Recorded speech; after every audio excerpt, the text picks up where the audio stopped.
Des apps selon ta religion, je pense à Mektoub pour les musulmans, G-Swipe. Sérieux?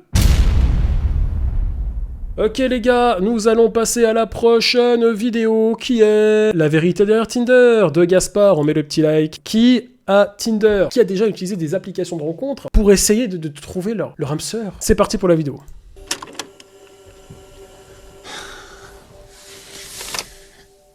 Bon bah voilà, je suis célib. Et du coup, depuis quelques temps, j'ai des nouveaux meilleurs amis. Tinder, Bumble, Raya, Happen. Pour être totalement transparent, j'ai Bienvenue au club frérot, moi aussi je suis célib. testé pas mal d'applis de rencontres, comme la plupart des gens célibes de mon âge, j'imagine. Au début, j'avoue, j'y croyais pas des masses, je pensais pas que c'était un truc pour moi. Mais un jour, un pote m'a convaincu. Il m'a dit franchement, mets-toi dessus, c'est pratique, tu vas voir, pour faire de nouvelles rencontres, passer à autre chose. Et finalement, un soir dans mon canapé, j'ai téléchargé ces apps qu'on connaît tous, et sans m'en rendre compte, j'ai commencé à y passer de plus en plus de temps. Au début, c'était assez inoffensif, c'était... Ça fait une année que je suis célib, j'ai pas téléchargé une seule fois ces applications de rencontres. Je déteste ça. J'aime pas ce côté, tu dois swipe à droite si tu l'aimes bien, à gauche si tu l'aimes pas. De toute façon, même si je fais que de zapper à droite parce que j'aime toutes les meufs, jamais je match. Ça m'énerve, ça me rend fou. En plus, je sais pas, c'est pas naturel, c'est pas...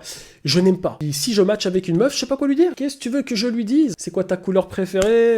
Qu'est-ce que tu veux que je lui dise? un quart d'heure de temps en temps, pendant que je matais une série, dans le métro, même au taf, en vrai ça m'est arrivé. Et résultat, je suis resté scotché à mon iPhone des heures, des soirées, des semaines, voire des mois entiers. J'ai parlé à un nombre incalculable de personnes, sans être capable de remettre aujourd'hui un nom ou un visage sur ces gens-là. En fait, tous mes moments libres étaient devenus une bonne occasion d'ouvrir Tinder. Et alors la semaine dernière, j'étais à Lille pour voir ma grand-mère, et je lui ai posé plein de questions sur sa vie, notamment sur comment elle avait rencontré mon grand-père. Je connaissais Pas sur Tinder, ça c'est sûr. Hein. pas cette histoire, et tu vois, je me suis mis à me poser plein de questions. Comment les applis de rencontre ont modifié notre manière de rencontrer les gens? En quoi elles ont changé notre façon de consommer l'amour? Consommer. J'ai conscience que le mot est un peu hard, mais je le pense vraiment. Quel impact concret ont Tinder, Bumble et compagnie? Moi, quand j'étais jeune, j'ai rencontré ta mère sur OnlyFans. Elle avait un de ses boules. Je peux te dire que j'étais un de ses meilleurs abonnés qu'elle a pu avoir. J'ai pu lui mettre dans le huc. Et depuis, on est mariés depuis 20 ans. Et voilà, c'est comme ça que t'es né, petit con. C'est pour ça que j'ai toujours dit que t'étais un vrai fils de pute. Non mais ça va être ça bientôt, les histoires qu'on va raconter à nos enfants. Sur nos relations amoureuses. Est-ce que ces apps finalement ont pas bousillé notre capacité à rencontrer de nouvelles personnes? Est-ce qu'on est encore capable aujourd'hui de faire le premier pas sans message? Ça nous pose pas Oui, mais c'est compliqué. un problème de société de donner autant de données intimes à des grandes boîtes? En allant me coucher, j'étais un peu matrixé. Et je me suis dit que j'allais commencer à enquêter sur le sujet. Une application de rencontre qui Sur un site de rencontre. C'est l'application de rencontre la plus rentable au monde. beaucoup d'applis de rencontre. Les applications de rencontre, C'est l'application Bumble. Tinder. Ah ouais, Fruits, vous vous rappelez de ça? Bon, Je crois que même les youtubeurs faisaient de la promo de ça. j'ai un peu avancé et je me suis posé la question de comment on faisait des rencontres avant. En fait, avant, pour rencontrer quelqu'un, c'était quasi exclusivement dans la vraie vie. C'était via les potes, la famille, Sûr. le taf, la religion. Les couples se rencontraient dans les bals publics, au parc, à la messe. Mais il existait aussi, Oui. déjà, des agences matrimoniales ou carrément des petites annonces dans les journaux. Jeune homme Ça c'est vrai, je trouve ça mignon. très sérieux, 29 ans, ayant dot et avenir, connaissant culture, désire trouver mariage avec jeune fille ou jeune veuve, ayant parents établis dans la culture. Waouh, ça fait rêver. En fait, on peut presque dire que c'est l'ancêtre des bio-Tinder. Bon, et même si ces petites annonces, elles marchaient plutôt pas mal, on va pas se mentir. Et vous avez vu, il n'y a pas de photo de profil hein, par contre. Hein. Juste des petites annonces sans la photo, donc c'est un petit peu... on doit deviner.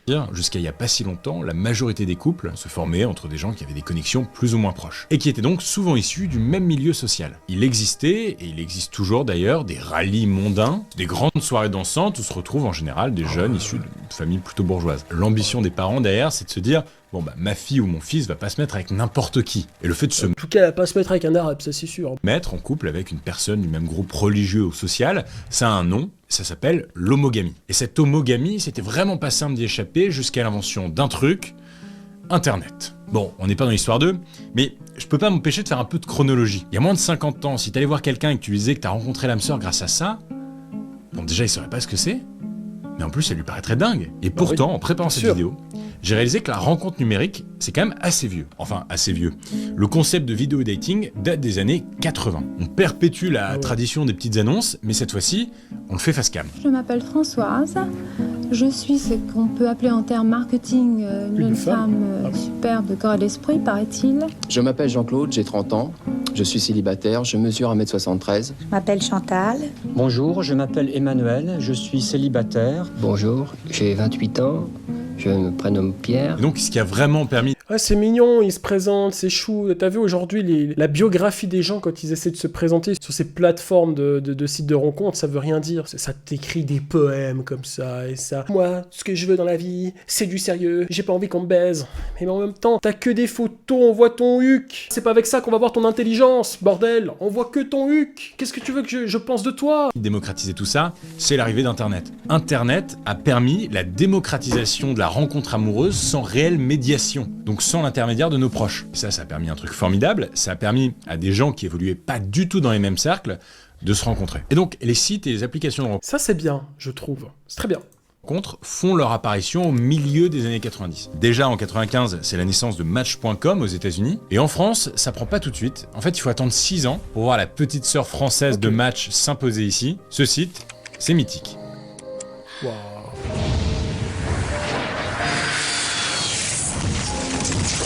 Mythique.fr. Pour faire des rencontres, on ne fera jamais mieux. Mythique.fr. Rencontres sur Internet. Mon Dieu, les gars, la pub, ça rappelle des souvenirs. Hein. Alors les années passent, Internet s'implante durablement dans nos vies, et au début des années 2000, les premiers smartphones font leur apparition dans les rayons. Au même moment, les applis de rencontre voient le jour. La toute première, on peut considérer que c'est Grindr, une appli de rencontre pour la communauté LGBT qui a débarqué en 2009. 3 ans plus tard, le principe se démocratise et s'étend Ça, je savais pas du tout. à toutes les orientations sexuelles. C'est la naissance de Tinder. Bon, après, au début, les applications de rencontre, c'est souvent perçu comme un truc de geek ou de loser. Les gens qui sont dessus sont souvent stigmatisés. Au début des années 2010, Je me sens pas concerné. on se vantait pas trop d'y être. Alors que bon, aujourd'hui c'est un peu un standard quoi. Ça s'est complètement démocratisé.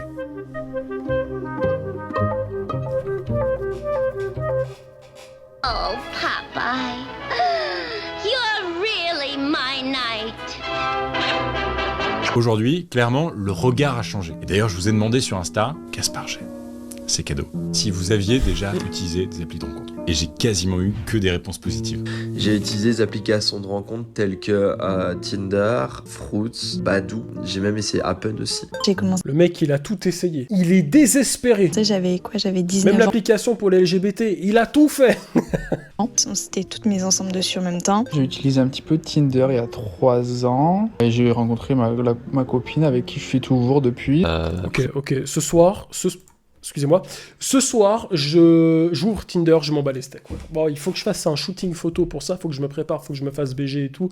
J'irai peut-être à la salle avant, un peu de parfum, même si on sent pas les parfums à travers la photo, et j'ouvre Tinder. Par dépit, je me suis quand même inscrit sur des sites de rencontres. Je suis une femme, j'ai 32 ans. J'ai rencontré ma femme actuelle il y a 7 ans sur l'application. Un site de rencontre avec des fruits. Voilà.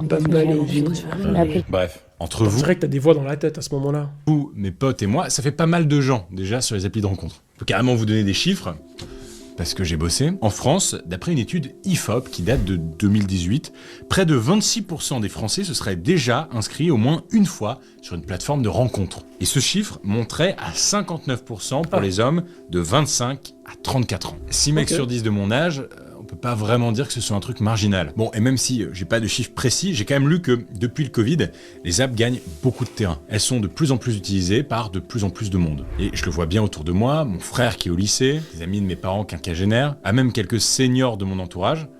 Tout le monde est sur Tinder. Fini la stigmatisation, c'est vraiment devenu un phénomène de société. Et si les gens utilisent de plus en plus d'applis de rencontre, il faut dire aussi qu'il y a de plus en plus de choix d'apps de rencontre. Rien qu'en France, par exemple, on recense plus de 2000 sites et applications de rencontre. Alors il y a les classiques qu'on connaît tous, Tinder, Bumble, etc.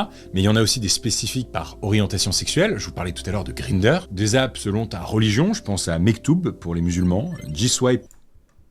Sérieux? Je vais m'inscrire. Pour la blague. Je recherche 4 femmes. Bah oui, bien sûr, hein, 4. Je suis un homme, j'ai le droit. Pour les juifs ou Even pour les chrétiens. Bref, aujourd'hui j'ai déjà de la peine à matcher avec une meuf. Donc 4. l'impression que chaque communauté a son app. Et en parlant de ça, j'ai testé pour vous, uniquement pour la science, Raya. Raya, qu'est-ce que c'est ce truc-là. Normalement, c'est pour les gens qui bossent dans les industries créatives. Il y a des gens qui bossent dans le ciné, dans des startups, et des mannequins, des DJ, Stylé. des youtubeurs maintenant. Bon, la vérité, c'est que c'est surtout une app de rencontre pour des gens qui ont une certif sur Insta. J'ai pas la certif. Je pourrais l'avoir, mais je dois faire une demande, je crois que je dois payer un truc. Payer, on doit toujours payer. C'est bon. Tu veux respirer, paye. Ouais, non, c'est bon, allez. Mais je l'ai fait, j'ai arrêté parce que ça me plaisait pas. Mais je trouvais ça intéressant d'essayer. Et en gros, pour vous expliquer le process du truc, Tu dois avoir 2 parrains pour rentrer sur l'app, tu dois connecter ton compte Instagram, ensuite il faut que les équipes de Raya t'acceptent, et il y a un deal par contre, c'est que tu ne peux pas montrer que tu es sur l'app. Enfin, tu peux pas prendre de photos, tu peux pas screener les gens que tu rencontres sur l'app. Sinon, tu as une notif avec ton adresse IP, et on menace vraiment de te ban du truc. Ok. J'ai déjà essayé. Donc Raya, petit coquin. La communauté qui vise, c'est les gens un peu famous. Moi, j'étais vraiment dans le bas du classement. Sur l'app, j'ai rencontré... j'ai vu qui j'ai reçu un message de... Et là, si quelqu'un lit sur les devs, je suis mort. Mais j'ai arrêté. Parce que la vérité, c'est que c'est très dur de matcher quand t'es dans le bas du panier. Évidemment, parmi toutes ces applications, il y en a une qui se démarque des autres. Tinder. Pas la chanson de Kesha.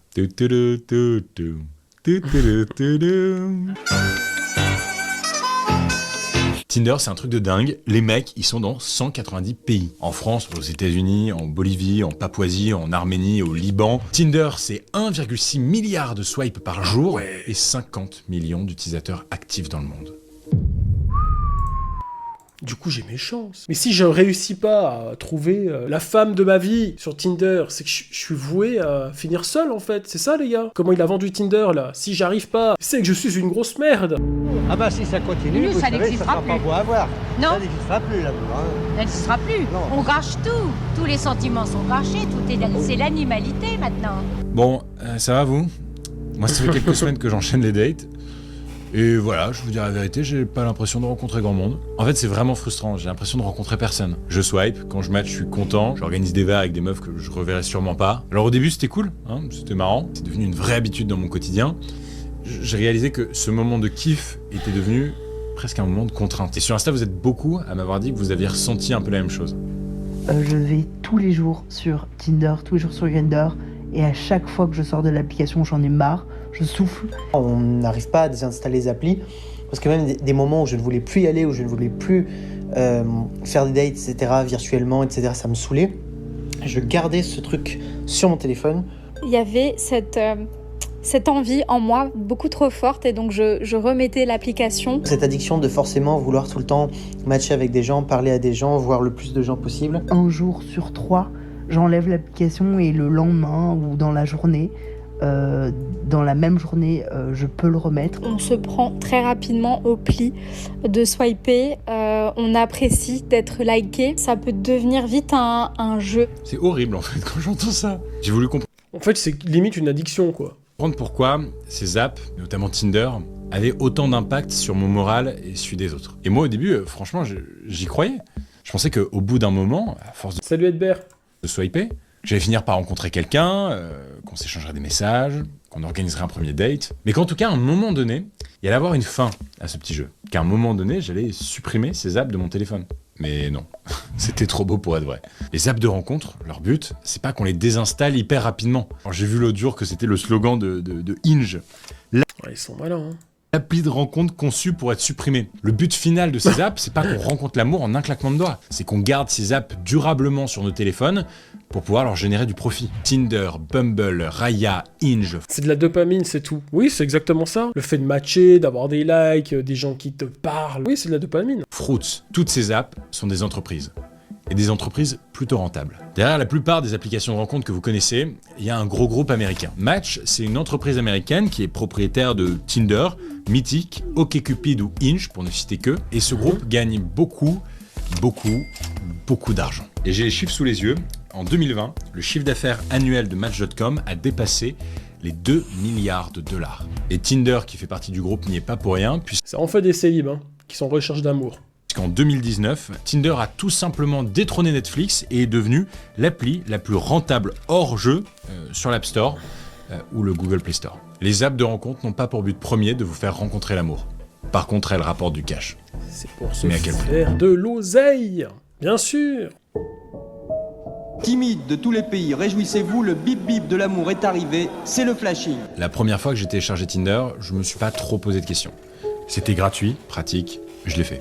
C'est tout. Enfin, gratuit, pas exactement. Comme je galérais à avoir des matchs, je me suis dit que je pourrais bien dépenser quelques euros par mois pour pouvoir un peu booster mon profil. En fait, il faut ça. Je l'ai fait. Je galérais tellement que oui, c'est vrai, j'ai boosté mon profil à une certaine époque. C'est vrai, j'avoue. Et vous savez quoi ? Ça n'a pas marché. Quelle tristesse. Mais quelle tristesse. Oh là là. Savoir que la plupart des applications de rencontres reposent sur le modèle économique suivant, le freemium. Premium, c'est la contraction de free, qui veut dire gratuit, et premium, qui veut dire premium. Ces apps sont gratuites quand on les télécharge, mais elles proposent des options payantes qui permettent à ceux qui s'abonnent d'avoir accès à plus de fonctionnalités, comme booster la visibilité de son profil ou savoir qui t'a déjà liké. Et j'avoue, je l'ai fait. J'ai été le bon client comme 5 millions d'utilisateurs sur Tinder qui disposent d'un compte payant. D'ailleurs, je trouve ça intéressant. Je me suis rendu compte en faisant des recherches que parmi ceux qui disposent d'un compte Tinder payant, il y a principalement des mecs. Alors c'est pas forcément parce que c'est des gros charros, mais c'est surtout dû au fait... C'est dû au fait que c'est galère pour nous, c'est ça ? Qui sont en surnombre sur ces apps. Et après, c'est des maths. Quand ils cherchent une relation hétéro, ils sont beaucoup plus nombreux que les filles, donc ils ont beaucoup moins de chances d'avoir un match parce qu'il y a plus d'offres que de demandes. Et même... J'ai une pote qui m'a montré son profil Tinder. Alors moi, imaginez, les gars, ça faisait genre, à l'époque, ça faisait 3-4 semaines que j'avais Tinder, j'avais peut-être 10 notifications à peine. Et j'ai une pote qui cherchait un mec. Je lui dis, bah vas-y, installe Tinder et tu verras, peut-être ça va t'aider. Le lendemain, elle avait plus de 200 notifications. Elle avait plus de notifications que moi sur ma propre chaîne YouTube. C'est une folie. Bon, il y avait beaucoup de cassos qui l'écrivaient, mais j'y crois pas. Mais c'est facile d'être une meuf. Vous avez de la chance pour ça. Pour ça, c'est vrai que vous êtes en avantage. Même si les chiffres officiels des applis ne sont pas rendus publics, d'après plusieurs articles, on peut dire que sur Tinder, le taux de succès moyen pour une femme serait de 50% contre 2% pour les mecs. C'est vraiment moi, je suis dans les... Je suis même pas dans les 2% en fait. Car significatif. Les personnes qui bossent pour ces apps savent que les mecs vont tellement galérer à matcher sur l'appli que ça va tellement les frustrer qu'ils vont finir par payer pour espérer matcher. Tout ça, c'est un nom, ça s'appelle la frustration programmée. Et d'ailleurs, certains spécialistes, comme le PDG de l'application Once, disent que Tinder va carrément jusqu'à activer des mécanismes de frustration dans les cerveaux des hommes qui seraient susceptibles de payer des abonnements. En fait, c'est pas si compliqué. L'algo identifierait des profils qui ont un certain niveau de revenus ou d'études et qui seraient donc plus prêts à dépenser de l'argent que d'autres. Ils feraient en sorte que leur profil apparaisse moins, jusqu'à ce qu'ils soient tellement frustrés qu'ils finissent par prendre un abonnement. Et, comme par hasard, qu'ils réussissent à matcher. Quand je vous disais que l'objectif de Tinder, c'était pas forcément... C'est pas sympa, ça. Vous jouez avec nos sentiments et notre ego. C'est pas gentil. Nous rendre heureux. Là, c'est presque flippant. Mais en fait, pour gagner de l'argent, les créateurs des apps ne comptent pas seulement sur le fait qu'on... Re-sushi.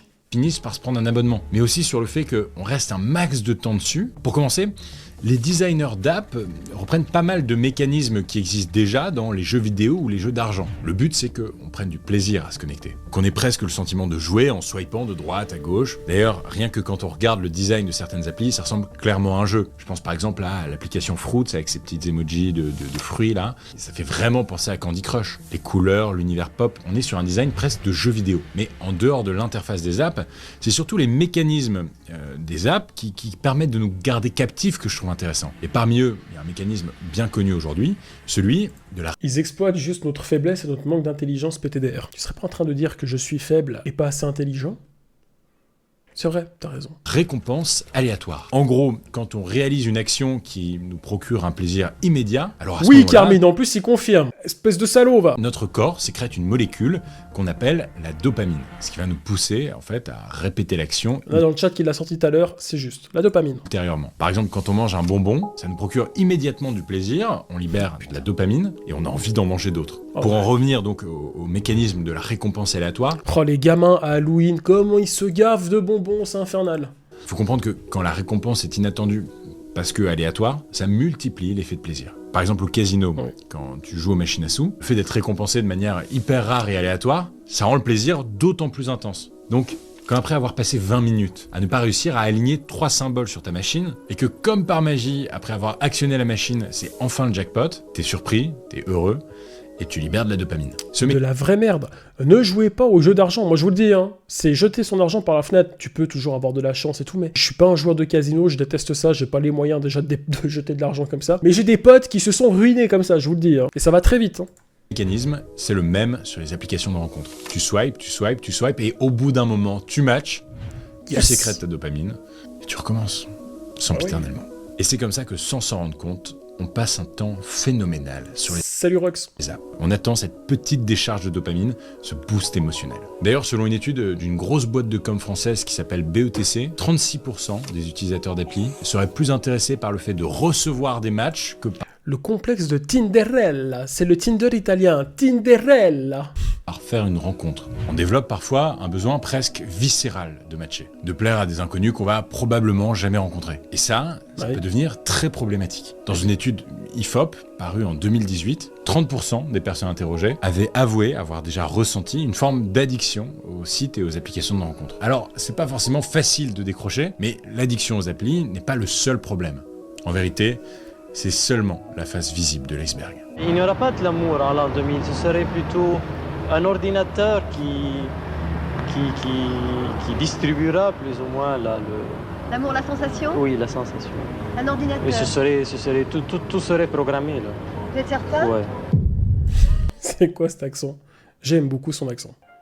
En plus de nous rendre accros, j'ai un peu l'impression que les algos ont la main mise sur notre vie amoureuse. Je veux dire, quand on y réfléchit, ce sont quand même les algos qui décident de nous montrer certains profils plus que d'autres. On délègue le hasard de la rencontre à l'algo. C'est quand même une sacrée responsabilité, aux conséquences lourdes sur nos... Un jour, je ferai un live, pas un live, mais peut-être une vidéo comme ça pour rigoler que je mettrai sur la seconde chaîne, où j'installe Tinder et j'essaie de matcher avec des meufs. Voir combien de meufs j'arrive à matcher en l'espace d'une semaine. Ça peut être drôle. Et je demanderai à une pote meuf de faire pareil.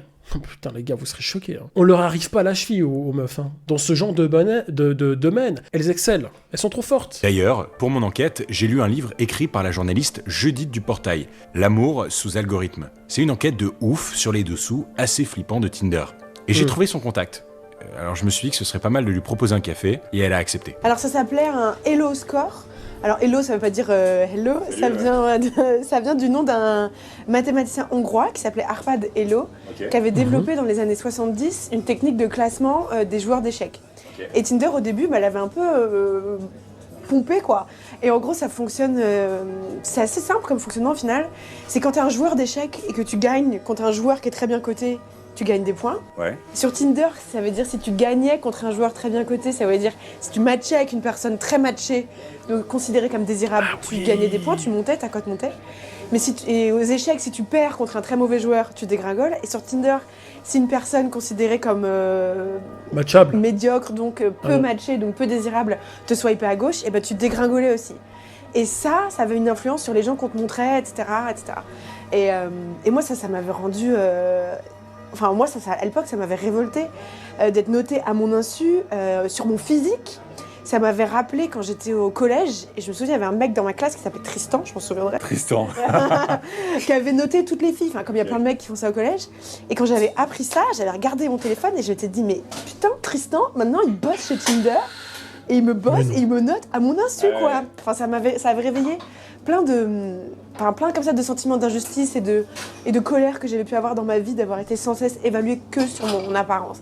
Et ça avait donné naissance du coup à cette enquête. Et quand le livre est sorti, Tinder a reconnu. C'est hyper intéressant, il me semble que j'avais vu ça sur Tinder justement, il y avait un espèce de classement de gens avec il y avait des étoiles, genre personnes très désirées ou non, il me semble qu'il y avait un truc comme ça. Très intéressant, j'avais complètement oublié ça par contre. Avoir utilisé le Hello Score, mais a déclaré l'avoir abandonné. Et t'y crois ? Je pense qu'ils ont fait un truc pire à la place, mais ouais, c'est ça, c'est pas des anges. C'est pour ça que j'ai trouvé que la démarche de Judith était hyper intéressante. Elle a demandé à Tinder de lui envoyer tout ce qu'ils avaient sur elle, tous les messages qu'elle avait envoyés, tous les profils qu'elle a matchés, tout. Ouais. Tout ce que Tinder a. Faut pas que ça ressorte, les messages que j'ai envoyés sur Tinder. Judith l'a demandé. T'es allé demander à Tinder les données qu'ils avaient sur toi. C'est ça. Comment ça s'est passé ? Il m'envoie un mail comme ça, avec un fichier joint. Et en me disant voilà toutes les informations que Tinder possède sur vous. Quand je l'ai ouvert, il faisait jour, quand je l'ai fermé, il faisait nuit, parce que ce fichier il faisait 804 pages. Il y avait 804 pages de données sur toi. Ouais, putain. C'est ça, que Tinder avait accumulé. Donc au début, il y avait toutes les données que tu pouvais aspirer via Facebook, via Instagram, etc. Mon nom, mon âge, mes centres d'intérêt, où est-ce que j'avais fait mes études. Putain, mais en fait, Tinder, ils savent tout sur toi. Une fois, je m'étais connectée à Tinder. Et puis il y avait aussi toute la liste de tous mes matchs. Et là... Alors, pour moi, si on m'avait demandé à cette époque avec combien de mecs j'avais parlé sur l'app, sincèrement... Raïnou. Moi, j'aurais répondu, je sais pas, j'ai dû échanger avec 30, 35 personnes. Et en fait, j'avais genre 842 matchs, quoi. 842 matchs. Mais après, dit comme ça, on a l'impression... Putain, 842 matchs. Mais j'en ai même pas eu 8. 842, mais... L'impression que t'as plein de trucs où t'as des conversations morte-nées où tu dis hello, salut, enfin... J'ai pas raconté ma vie à 842 personnes avec une connexion hyper profonde. C'était plutôt triste à observer. Tout ça mélangé, en fait, ça donnait de lire ça comme ça à froid. ça a été une expérience qui m'a beaucoup fait réfléchir et beaucoup fait avancer. D'ailleurs, les gars, il y a la Saint-Valentin qui approche, mais Mecha Monster, tu veux nous foutre. Tu veux qu'on soit en dépression ou quoi? Bon, moi j'ai pas fait la même demande que Judith, donc je sais pas avec combien de personnes j'ai matché. Mais j'imagine qu'il y en a quand même un certain nombre. Alors même qu'au final, j'ai pas parlé avec tant de personnes que ça. En fait, il y a cette idée sur les applis que si t'es pas satisfait à 200% par quelqu'un, tu trouveras toujours mieux sur l'appli. Et le problème, c'est que au final, tu continues toujours à chercher mieux et donc à ne pas faire de choix. Ça a un nom, c'est ce qu'on appelle le paradoxe du choix. En fait, on a tellement d'options devant nous que parfois, pour un oui ou pour un non, on se met à plus répondre aux gens. On les ghost. Tout simplement parce qu'on a trouvé mieux ailleurs et que si les apps de rencontre permettent plutôt facilement d'engager la discussion avec des inconnus, elles permettent surtout très rapidement de s'en désengager en un claquement de doigts. Alors... Sushi Girl, je déteste la Saint-Valentin depuis que ma meuf m'a quitté. Ah mais t'es pas une meuf? Je pensais que t'étais une fille. C'est tous déjà fait ghoster. Bah écoute, désolé, hein. Désolé pour toi. C'est pas très agréable, mais il faut comprendre que les applis peuvent aussi renforcer un comportement toxique. Pour vous donner une idée, dans une enquête UFC Que Choisir qui date de 2019, vous savez, c'est l'asso qui défend les consommateurs, une femme sur 3 disait avoir été victime d'injures ou de menaces sur une appli de rencontre. Ça fait vraiment beaucoup et malheureusement, ça m'étonne pas tellement. On entend de plus en plus d'histoires d'incels. Si, mais je suis bi. Pardon, je savais pas. Bon bah désolé, je savais pas que tu étais... C'est très bien. Mais au moins, ce qui est bien quand tu es bi, c'est que t'as 2 fois plus de choix. T'as les mecs et les meufs, c'est bien. Tu vois, nous les hétéros, c'est la merde. On a qu'un seul choix. Et si t'es un mec, c'est chaud. C'est difficile de trouver une meuf. Si t'es une femme, ça va. Et toi, tu es une femme et tu es bi. Donc, oh là là. Elle se met bien, mais tu vas vite trouver. Et là, c'est pas une de perdue, 10 de retrouver, c'est une de perdue, 200 de retrouver. Entre les mecs et les meufs. Non mais c'est incroyable. Je devrais être bi aussi, je pense. Oui, j'aurais plus de chance. Mecs involontairement célibataires, qui ont tellement la haine de pas trouver l'amour, qui finissent souvent par développer une haine de l'autre, et souvent une haine des femmes. J'ai des potes parfois qui m'envoient des messages qu'elles reçoivent sur Tinder, et franchement c'est hallucinant. Quand on se met sur une appli de rencontre, de base c'est pour passer un bon moment, c'est pas pour se faire harceler. Et c'est pas non plus pour se faire avoir par une entreprise à qui on confie nos données. L'amour est dans le cloud.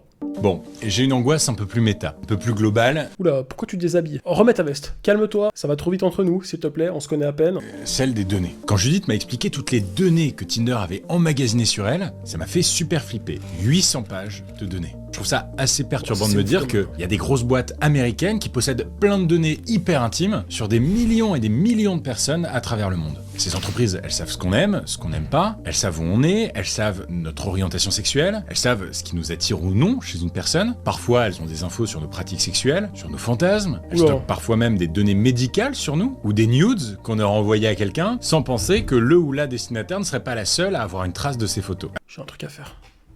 Faut vite que je supprime des trucs, là. Non, j'ai jamais envoyé de nudes, hein. Attention. Ça, non. Ne faites pas cette erreur. Ne faites jamais cette connerie. Alors bon, tant que ces données sont stockées, anonymisées et qu'elles sont pas utilisées, on se rend pas forcément compte du risque. Mais le truc, c'est que certaines grosses boîtes derrière les apps peuvent décider de vendre nos données. D'ailleurs, à ce sujet, il y a une histoire qui est parue récemment dans la presse qui m'a choqué. En gros, aux États-Unis, un groupe catholique ultra conservateur a dépensé 4 millions de dollars pour acheter les données d'applications homosexuelles comme Grindr. Et le but de ce groupe catho ultra conservateur, c'était d'identifier les prêtres actifs sur ces apps pour les signaler auprès des évêques à travers les États-Unis. Disons les mots, c'est une chasse à l'homme et c'est hyper flippant. Ce qui prouve bien que ces applications... Putain, la dinguerie. Ils sont à fond dans leur religion, voilà, c'est comme ça. Mais c'est une folie, hein. de rencontre, en vendant nos données, ne veulent pas toujours notre bien. En tout cas, c'est clairement pas leur prio. Notre bien vient à... Premier degré, ils ont pas le droit de vendre les données des gens comme ça. Enfin, je pense qu'avec l'argent, ils font ce qu'ils veulent. De toute façon, avec l'argent, tu peux acheter qui tu veux. Et n'importe quoi. Mais normalement, je crois pas que ça soit légal. Bon. Tellement qu'ils vendent des données. Moi, ça me choque. Mais bon, bref. Alors... on est quelques semaines plus tard. Le but de mon enquête, c'est pas de dresser un tableau seulement hyper noir des applis de rencontre. Je veux dire, il y a plein de personnes qui en sont hyper satisfaites. Rien qu'autour de moi, j'ai plein de potes qui se sont mis en couple grâce à Tinder ou Bumble. Maintenant, une fois que j'ai dit ça, je pense que c'est quand même important de garder en tête les différents points que j'ai voulu montrer dans cette vidéo. D'ailleurs, en faisant quelques recherches, je suis tombé sur une pétition qui date de 2020, qui a été lancée par une appli de dating qui s'appelle Abrico. Et concrètement, elle demande aux applis de rencontre d'informer clairement des mécanismes d'addiction qu'elles mettent en place et donc des risques encourus. En gros, les personnes derrière cette pétition demandent à ce que ces apps de rencontre soient soumises au même décret que celui qui impose aux jeux d'argent et de hasard d'écrire cette petite phrase à force qu'on connaît tous. Jouer comporte des risques, endettement, isolement, dépendance. Partager un numéro de non surtaxé pour être aidé. Et je pense vraiment que c'est une bonne idée. Et ça vaut aussi pour tous les créateurs de contenu qui font la promotion de ces applis de rencontre. Au passage, cette vidéo est sponsorisée par Fruits. Et puis...